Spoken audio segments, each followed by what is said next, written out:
Welcome to winner choice IAS academy. நம்ம இன்றைக்கி Bharat Ratna MG ராமச்சந்திரனை பற்றி பார்த்துடலாம். இது ஜஸ்ட்டு ரீட் மட்டும் பண்ணி வச்சுக்கோங்க. அதாவது கும்பகோணத்தில் உள்ள ஆணியடி பள்ளி, அதாவது அங்கே நண்பகல் உணவு வேலையின் போது மாணவர் அங்கங்கே இருந்து சாப்பிட்ருக்காங்க. அந்த சமயம் அவருடைய தம்பி சரியா அண்ணங்கிட்ட ரொம்ப வயிறு பசிக்குதானா, எனக்கு சாப்பாடு வேணும் அப்படின்னு சொல்லியிருக்காங்க. ஸோ உடனே அண்ணன் என்ன சொல்கிறேன்னா, அதாவது அம்மா வேலைக்கு போயிருக்காங்க, ஈவினிங் காசோடு வருவாங்க, காசு கொண்டு அரிசி வாங்கிட்டு வருவாங்க, அதுக்கப்புறம் நம்ம சமைச்சு சாப்பிடலாம் தம்பி, கொஞ்சம் பொறுத்துக்கோ அப்படின்னு சொல்லுவாங்க. சரிக்கா.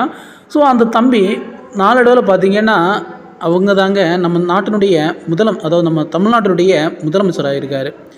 அவர் அன்றைக்கி ரொம்ப பசியாக இருந்தார்ல, அந்த இளமையில் எவ்வளோ பசியாக இருந்தாரோ அந்த பசியை அவர் மனசில் வச்சுக்கிட்டு தமிழ்நாட்டு குழந்தைங்க, அதாவது தமிழ்நாட்டில் இருக்கக்கூடிய அவர் முதலமைச்சர் ஆனதும் தமிழ்நாட்டு குழந்தைகள் பசி அறியாமல் படிக்க வேண்டும் அப்படின்னு அவர் நினைக்கிறாரு. அதனால் காமராஜர் காலத்தில் தொடங்கப்பட்ட இந்த மதிய உணவு திட்டத்தை அவர் விரிவுபடுத்துகிறாரு.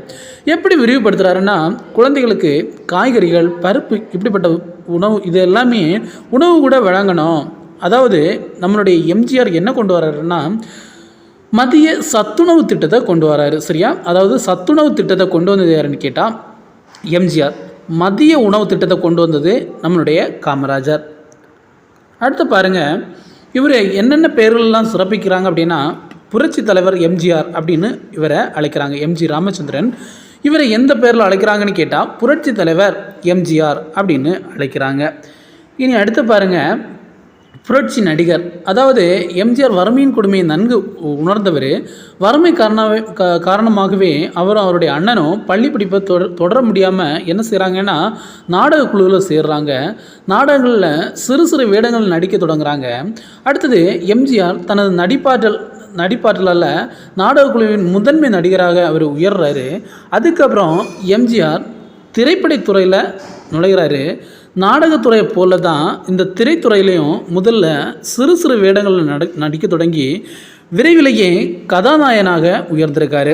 எம்ஜிஆர் தாம் ஏற்று நடித்த, அதாவது கதை மாந்தர்கள் மூலம் ஏழை எளியோர், உழவர்கள், தொழிலாளர்கள் ஆகியோரின் முன்னேற்றத்திற்கு உரிய கருத்துக்களை அவர் எடுத்துரைத்தார். எனவே மக்கள் அனைவரும் அவரை எப்படி அழைக்கிறாங்கன்னா புரட்சி நடிகர், மக்கள் திலகம் அப்படிலாம் இவரை போட்டுறாங்க. கேட்கலாங்க, எம்ஜிஆரை எப்படியெல்லாம் அழைக்கிறாங்கன்னு கேட்டால் புரட்சி நடிகர், மக்கள் திலகம் அப்படின்னு எல்லாம் அழைக்கிறாங்க. மேலும் இந்திய அரசு மிக சிறந்த நடிகருக்கு வழங்கக்கூடிய பாரத் சொல்லக்கூடிய பட்டத்தை வழங்கியிருக்காங்க. சரியா. இந்திய அரசு மிக சிறந்த நடிகருக்கு வழங்கக்கூடிய பாரத்னு சொல்லக்கூடிய பட்டத்தை இவருக்கு வழங்கியிருக்காங்க. அடுத்து பாருங்கள், தெரிந்து கொள்வேன்னு ஒரு பாக்ஸ் இருக்குது. கேரளாவை சேர்ந்தவராகிய எம்ஜிஆருடைய பெற்றோர் குடும்பத்துடன் இலங்கைக்கு குடிபெயர்ந்திருக்காங்க. இலங்கையில் உள்ள கண்டியில் கிபி 1917 ஜனவரி திங்கள் 17ஆம் நாள் இவர் அதாவது யாருக்கெல்லாம் அப்படின்னா கோபாலன், சத்யபாமா இவங்களுக்கு 5வது குழந்தையாக தான் நம்மளுடைய எம்ஜிஆர் பிறக்கிறாரு. இவர் குழந்தையாக இருக்கும்போதே தந்தையை இழந்துட்டார். இதனால் எம்ஜிஆரின் தாயார் குழந்தைகளுடன் எங்கே வராங்கன்னா நம்மளுடைய தமிழ்நாட்டில் கும்பகோணத்தில் வராங்க. சரியா. கும்பகோணத்துக்கு குடிபெயர்ந்துருக்காங்க. இப்போ கும்பகோணத்தில் இவர் எந்த ஸ்கூலில் படித்தாங்க அப்படின்னு கேட்டால் இந்த ஆணியடி பள்ளியில் இவங்க படிச்சிருக்காங்க, நம்மளுடைய எம்ஜி ராமச்சந்திரன். அடுத்து பார்ப்போம், மாபெரும், அதாவது எம்ஜிஆர் திரைப்படங்களில் தாம் பாடி நடித்த பாடல்கள் மூலம் உயர்ந்த கருத்துக்களை மக்களிடம் விதைக்கிறாரு. எப்படி விதைக்கிறார் பாருங்கள். மாபெரும் சபைதனில் நீ நடந்தால் உனக்கு மாலைகள் விழ வேண்டும், ஒரு மாற்று குறையாத மன்னவன் இவன் என்று போற்றி புகழ வேண்டும். அப்படி சொன்னது யாருன்னு கேட்டால் நம்மளுடைய எம்ஜிஆர் தாங்க. அடுத்து பார்ப்போமா. அடுத்து பாருங்கள், வாழ்வில் உயர்நிலை அடைந்த பின்னரும் எளிமையாக வாழ வேண்டும். அதை நம்மளுடைய எம்ஜிஆர் எப்படி சொல்கிறார் பாருங்கள். பதவி வரும்போது பணிவு வர வேண்டும், துணிவு வர வேண்டும் தோழா அப்படின்னு சொல்கிறாரு. ரொம்ப இம்பார்ட்டன்ட்ங்க. பதவி வரும்போது பணிவு வர வேண்டும், துணிவு வர வேண்டும் என்று கூறினது யாருன்னு கேட்டால் நம்மளுடைய எம்ஜிஆர் தாங்க. அடுத்து இன்னும் இவருக்கு ஒரு நேம் இருக்குது, பொன்மன செம்மல். சரியா? அதாவது எம்ஜிஆர் தாம் ஈட்டிய செல்வத்தை மற்றவங்களுக்கு கொடுத்து அவர் மகிழ்ந்திருக்காரு. புயல், வெள்ளம் போன்ற இயற்கை சீற்றங்கள் நிகழ்ந்த போதெல்லாம் பாதிக்கப்பட்டவர்களுக்கு இந்த உணவு, உடை வழங்கி அவருடைய துயர் துடைக்க அவருடைய அவருடைய கொடைக்கரங்கள் நீண்டிருக்குன்னு சொல்லியிருக்காங்க. அடுத்த ஒரு பாருங்கள், எம்ஜிஆர் ஒரு முறை வெளியூர்லேருந்து மகிழ்ந்தில் அதாவது சென்னைக்கு வந்து கொண்டிருக்காரு. அந்த சமயத்தில் மூதாட்டி ஒருவரும் ஒரு 10 வயது இருக்கக்கூடிய ஒரு பேத்தியும் அவருடைய ஒரு சிறுமியும் தலையில் ஒரு புல்லுக்கட்டையும் சுமந்தவாறு காலணி எதுவுமே காலில் இல்லாமல் நடந்து வந்துட்டு இருக்காங்க. கால் ரொம்ப சூடாக இருக்குது. அவங்க என்ன பண்ணுறேனே ஓடவா ஒளியவான்னு தெரியாமல் அப்படியே நடந்துட்டு வராங்க. இதை நம்மளுடைய எம்ஜிஆர் பார்க்குறாரு. உடனே அவருடைய மனைவியினுடைய காலில் இருந்த அந்த செருப்பும் அவருடைய உறவினர் இருந்த செருப்பையும் ரெண்டையுமே வாங்கி அந்த மூதாட்டிக்கும் அந்த சின்ன 10 வயதான அந்த சிறுமிய கையிலையும் காலையும் கொடுக்குறாங்க. அடுத்தது அது மட்டும் பண்ணலை, அவங்களுக்கு உதவியாக பணத்தையும் கொடுக்குறாரு. அடுத்து பாருங்கள், ஸோ இதனால தான் அதாவது காலணிகள் வழங்கும் திட்டத்தை நடைமுறைப்படுத்துறது யாருன்னு கேட்டால் நம்மளுடைய எம்ஜிஆர் தாங்க. சரியா? காலணி வழங்கும் திட்டத்தை நடைமுறைப்படுத்தினது நம்மளுடைய எம்ஜிஆர் தான். அடுத்து இங்கே இன்னும் ஒரு தெரிந்து கொள்வோம் இருக்குது. சென்னை பல்கலைக்கழகம் எம்ஜிஆரின் பணிகளை பாராட்டி டாக்டர் பட்டம் வழங்கியிருக்குங்க. டாக்டர் பட்டம் எம்ஜிஆருக்கு யார் கொடுத்தான்னு கேட்டால் சென்னை பல்கலைக்கழகம். நம்மளுடைய தமிழக அரசு அவர் நினைவை போற்றும் வகையில் தான் எம்ஜிஆர் மருத்துவ பல்கலைக்கழகத்தை நிறுவியிருக்காங்க. சென்னை கடற்கரையில் இவருக்கு ஒரு நினைவிடம் ஒன்றையும் அமைச்சிருக்காங்க.